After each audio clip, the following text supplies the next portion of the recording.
Besimtarët ortodoks në mbar kishat e Myzeqes kanë marrë pjesë në meshën e ngjalljes së Krishtit mes natën e shkuar.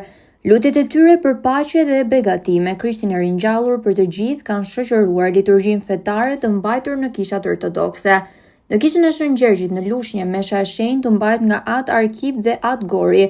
Besimtarët kanë marrë zjarrin që nuk shihet kurrë dhe me qerin të ndezur janë larguar pas mesnate për në banesat e tyre. At Gori ka uruar besimtarët për festën e Pashkës.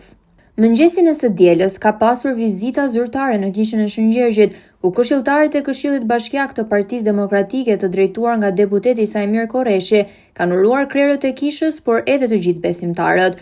Ringjallja e Krishtit është festa më e madhe e besimit ortodoks në mbar botën, me urimet për paqe dhe begati në çdo familje. Sot për të uruar Pashkën në gjithë komunitetit ortodoks, një ditë është e shenjtë për ta. Krishti sot ngjallet, sipas traditës e Biblës, kështu që ne urojmë vetëm mirësi, jo vetëm këtij komuniteti, por edhe gjithë besimtarëve të tjerë, që arshin të bardha dhe mbarësi të kenë në çdo familje, që ka shumë nevojë në këto momente për dorën e Zotit. Kështu që në këtë ditë bekur për të gjithë këtë komunitet, për gjithë ta besimtarë ortodoks, urojmë gëzuar Pashkën. Ortodoks, Pashkë të bardha dhe të begata, dhe qofshin këto Pashkë sa më të begata për gjithë komunitetin, pavarësisht feve të ndryshme që mund të jenë.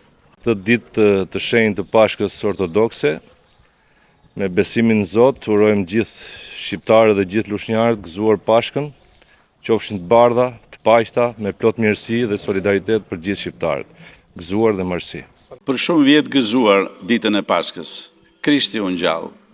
Në këtë ditë festive dhe unë duhet të jem pjesë e gëzimit tuaj. Ju uroj nga zemra që paqja, dashuria dhe mirësia e Krishtit të kryqëzuar të vijë pranë vatrave tuaja. Ju uroj shumë gëzime. Edhe njëherë Krishti u ngjall për shumë vjet gëzuar.